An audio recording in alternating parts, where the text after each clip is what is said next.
Powered by the Inside the Birds podcast. Now, live from inside the Matt Black Kia Studios. This is Football at 4. Football at 4 is powered by the Inside the Birds podcast, and it is brought to you by Prop Swap, where America buys and sells sports bets.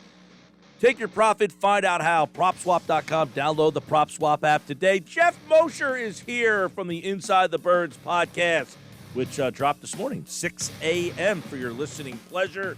Eagles getting ready for the Jets this weekend. Who will we see? Who will we not see? What have we seen? What's on tap? Let's bring in Geoff Mosher now from the Inside the Birds podcast on today's edition of Football at 4. Geoff Mosher, good to see you. My friend, how are you? Well, it's been a whirlwind for me, man. I'm happy to be back in the saddle here. Spending 10 days anywhere can wear on you, but it's good to be back, and the Eagles getting ready for Friday night. I guess some of the questions that arise for Friday night is who will we see? Last night, Nick Sirianni kind of indicated he didn't have that answer, but do you? I don't have the answer. I would hope that Jalen Hurts and the first-team offense would play a little bit against the Jets, because if not, then that would mean that Jalen Hurts would be getting ready for the season opener against Atlanta with about 10 snaps of preseason football under his belt. And while I understand that preseason football means nothing, and I don't care about outcomes or results, you care about speed of the game, preparedness. I do argue, I'd say I take issue with the way the coaches try to say that joint practices are just like games, so they count that as kind of having experience. I would say that's not fair, because those are scripted practices where, much like in practice, you're with the first team offense for a few plays, then you're out. Then comes the second string, then comes the third string, and you're not always in move the ball scenarios. Sometimes you're in red zone, sometimes you're in other situational football. I mean, to me, I don't think you get your whole body conditioned for the speed of a football game unless you're at least playing in parts of a football game. So that's just where I would disagree with coaches. Right. Well, he mentioned Hurts, who now I wasn't here Thursday. I didn't see what happened Thursday. This wonky situation with the illness or stomach bug or whatever. But Hurts was back at practice last night, correct? Yeah. Yes, he was back at practice. So it's our understanding that there's nothing funny about that situation. That he just really did have abdomen pains and went to the hospital to get him checked out. Right. Now, I guess it was suggested on the post-game show that this was a ruse, like that he was not actually sick, and the Eagles were trying to hide the fact that they just that whole situation was. I don't know what you're talking about, the Comcast one. I didn't get to see that because I was working, but I did hear throughout the day after, on whether it's Sports Talk or on other on Twitter, some various conspiracy theories. And right. Look, sometimes what would the Eagles have to gain by that, though? I don't know. Like, even if they did want to create a conspiracy where they didn't want to play him for whatever reason, they could have literally just said he arrived with a sore arm, or they could have made up a bunch of different excuses other than we had to send him to the hospital for abdomen pain, and then sent him to the hospital. That's, even for the Eagles, that's a little bit much. Yeah, I would agree with that. So, as you mentioned, Hurts has played not a lot. From what we've seen, though, you want to see him play more, but are you comfortable saying that, hey, this guy is the unquestioned starter and has improved from what we saw last year?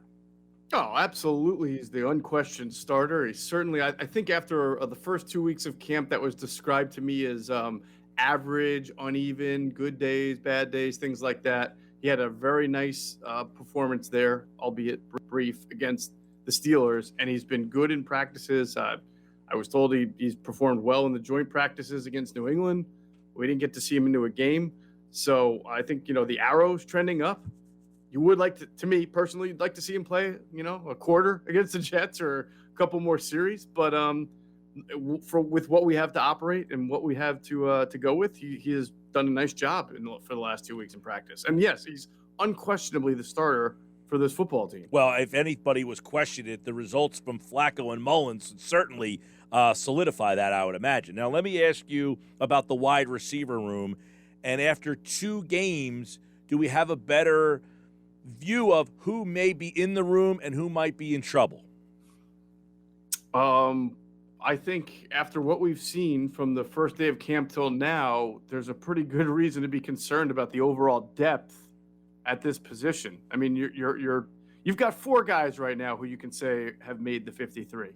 You've got Devontae Smith, you have Jalen Reagor, then Quez Watkins has etched himself onto the 53 with his play, and Greg Ward. Now, Greg Ward didn't play a whole lot in that game. He did some punt returns, but I tend to think that's because they know what they have in Greg Ward. He's been around long enough now. They wanted to see Quez Watkins as kind of a number 3/slot wide receiver. If you notice, that's where he got most of his reps in that game against the Patriots. But I thought it was very telling, Mike, that Travis Fulgham did not see a single snap until the second half of the game. And honestly, the pass offenses, as you just mentioned, were so bad in that game that it was really hard to get an evaluation from him from that standpoint. He was out there, but nobody caught passes. Him and J.J. Ortega-Whiteside were out there pretty much all second half. Right. And nobody could do anything because the offense was that bad. But this is a guy, Fulgham, who showed up to camp with basically a great opportunity with the size that he has and the skill set that he showed, especially in those 4 games. They don't really have another receiver like him with that kind of size and ability. And he had to come focused and ready to go and rise to the occasion. And as camp went on, he started to fall down the totem pole. You saw Quez Watkins going up the totem pole. And I think there's a cause and effect there. I mean, just based on what I know about Travis Fulgham and what we've kind of reported about him last year when Alshon Jeffrey came back and he kind of disappeared. Now this time you saw Quez Watkins get a little run. And did he come and fight every day, or did he start to fade out a little bit? So you start to see the problems here. He's definitely not guaranteed his spot on the 53. And when you only have 4 receivers that right now you can rely on, and one of them is Quez Watkins, who doesn't have a whole lot of experience and still has a lot to prove, it's not an ideal situation. Yeah, now you mentioned Fulgham, J.J. Ortega-Whiteside. Each of them got a target, no catches. Would J.J. be more in danger of not making the team, or is he closer to making the team? That's a tough decision. You know, I think normally when you're a fringe receiver, special teams comes into play. Now, Ortega-Whiteside is playing on special teams. I think he's had a special teams tackle in each of the last 2 preseason games. I don't know if that's wowing them or doing them enough to say, all right, J-Jaw over Fulgham. Fulgham has all the qualities physically that you'd want. So I feel like he's going to get the benefit of the doubt. But if you know, by 2 weeks from now, Mike, it's cut down day, and they feel like this kid has to be coached so hard, and this kid loses his focus or he loses his confidence, and that it's just taking so much effort just to get him to, you know, be productive in practice, then as opposed to J-Jaw, who has his limitations, who has, you know, difficulty separating, but is now playing on special teams. And as far as I know, there's no issues of coachability with him or lack of confidence. That's not his thing. His thing is just, where do you put him where he can succeed? Because he's clearly not a very good outside wide receiver in this league, but can you put him in the slot? Can you use him on special teams in any way? That may be where the conversation goes. Right. And then obviously you got in that conversation, the Fulgham versus JJ, you do have draft spot. You do. I mean, this is now year 3 for J-Jaw, and he's running with basically the 2nd/3rd team only in the second half of a preseason game. So I think we're past the point of we've got to really give him all these opportunities because he's a 2nd-round pick. I think if the Eagles were really much more deep and talented at the wide receiver position, we wouldn't even be having this conversation. So, I mean, I don't know that the 2nd-round pick is what's going to keep him over Fulgham. I think it's going to, because I honestly think that if they had to make the choice, the team would rather choose Fulgham because you've already seen that he can play at the NFL level when he's invested and focused better than J-Jaw can. But how hard does this coaching staff want to have to work to get its 5th receiver to be the receiver they think it can be? Yeah.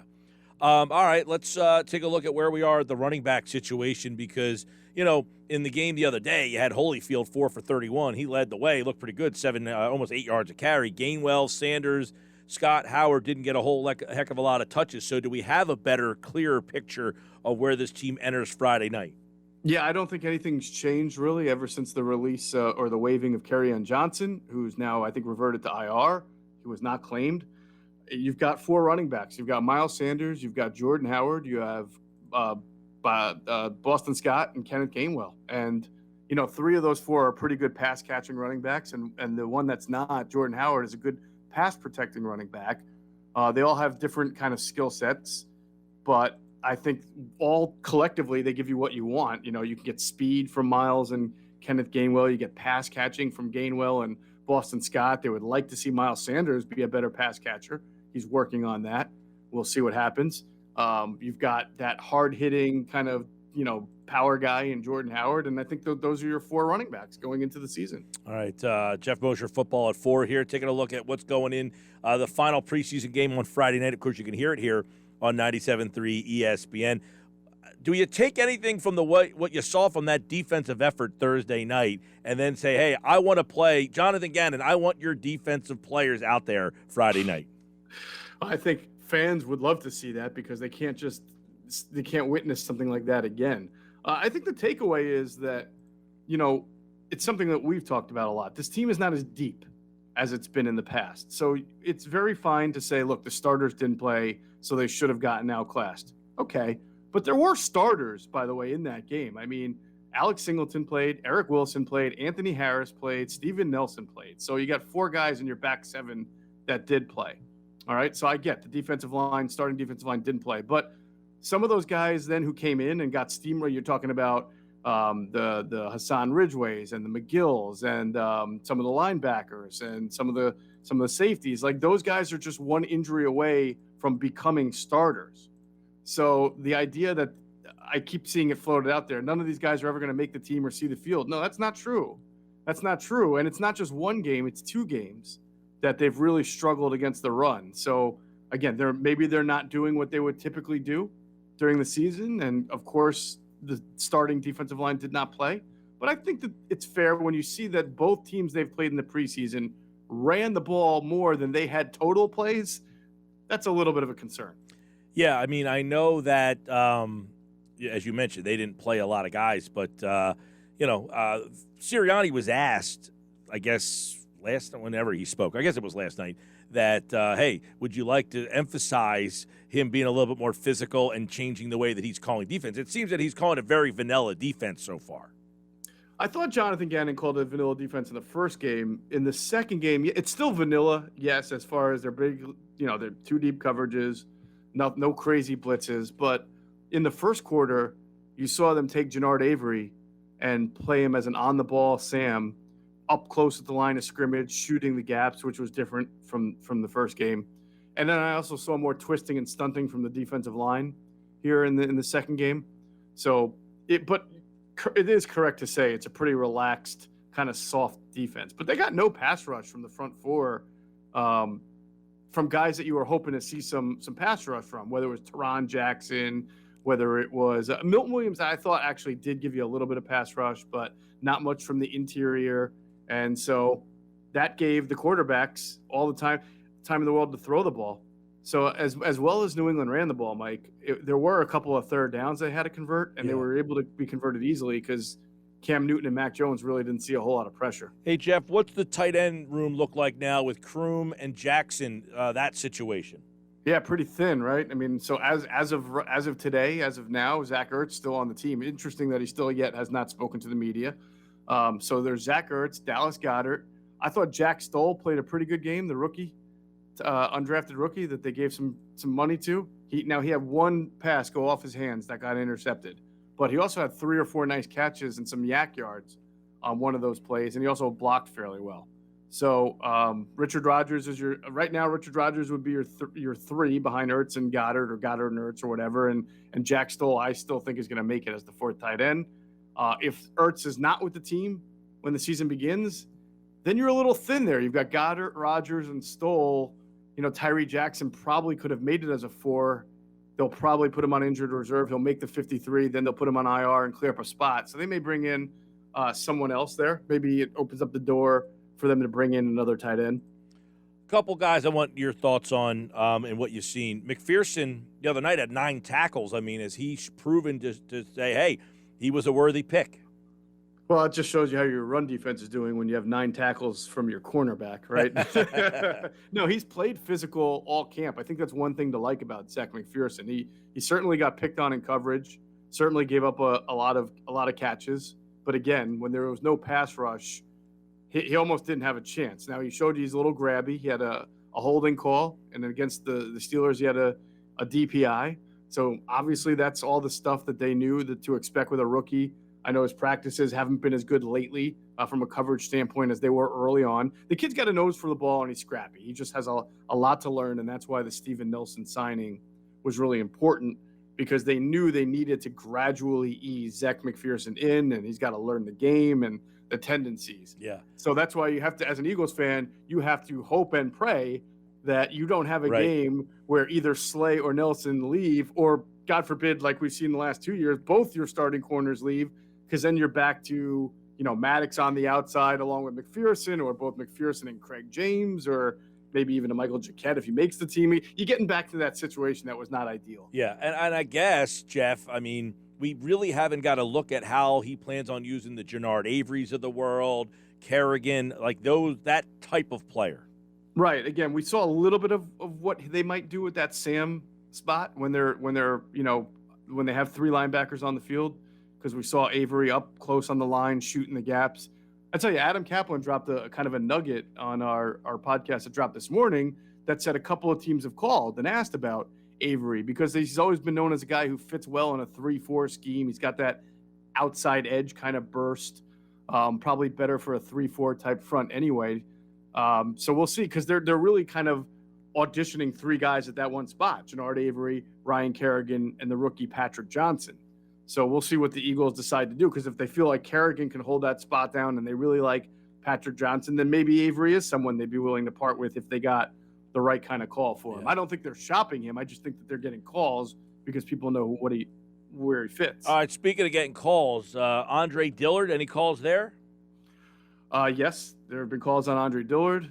I think you should anticipate that. This is an offensive line deficient league. It would not surprise me if the Eagles got called, if we heard about them getting calls about Matt Pryor, who may not make this team, but he's an up and down player. There are sometimes he's in there and you're like, oh God, I can't believe it. There's sometimes he's in there and he looks like he's a pretty decent backup offensive lineman / spot starter. So in this league where there's going to be a lot of the demand for even adequate offensive linemen, and him being kind of, on the outside looking in when all is said and done, especially we'll see here how LaRaven Clark plays, and then when Landon Dickerson comes back, he's a guy that you might be able to get something for. Yeah, it seems that the Eagles feel comfortable enough to say we can move an offensive lineman. A lot of teams don't have that capability, but they are one of them that could make a trade at that position. Yeah, you look at their starting 5. They're probably going to keep 9 at the most. That's what teams do. Some keep 10, but I don't know. You got 5, so you got the starting 5. Driscoll is a 6. Landon Dickerson, I assume, he'll be healthy at some point. He'll be a 7. Herbig is your 8th right there.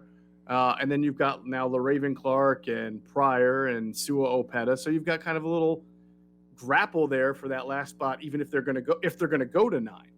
So. All right, Friday night, Eagles and Jets right here on 97.3 ESPN. You can hear all the action with Merrill Reese and Mike Quick. And, of course, check out the Inside the Birds podcast. It drops Monday and Thursday at 6 a.m. in the morning, and you can check that all out. What is one thing – I know you'll be back on Wednesday, Moshe, but what is the most interesting thing this week for you? That's a good question. With them facing the Jets, they're going to play the Jets week 13. So it's kind of interesting to see what they do this week in practice schematically, if they kind of keep it very simple or if they're really trying to warm up for the regular season here and ramp up some of the things that they've been doing. All right, those joint practices, which you mentioned, Sirianni thinks that he holds them in high regard. They get a couple of them this week. We'll see. I don't anticipate the starters playing Friday night. You're saying you think they might? I'm saying I'm with you. I have no idea what to expect, but I certainly think it would be beneficial if they did. All right. Well, we'll see. Actually, Devontae Smith, by the way, should be another, because I don't think he did too much against the Patriots. He was just coming back. So now he and Hurts will be on the field and get a little bit more opportunity to work here in these joint practices against the Jets. Keep an eye on that. Check out the Inside the Birds podcast. And, of course, football at 4 tomorrow. Andrew is here. Geoff on Wednesday. Adam on Thursday. And then Friday, Andrew's back to get you ready for the Eagles and Jets final preseason tilt. And then the Eagles September 12th against the Falcons right here on 97.3 ESPN. All right, Moshe, good to see you, man. You too, man. Congrats on all the baseball success there. Thank you, brother. I appreciate it. Take care. All right, Geoff Mosher, like all guests, here on the Sports Bash, talking a little Eagles football at 4 with you guys out there on a Monday.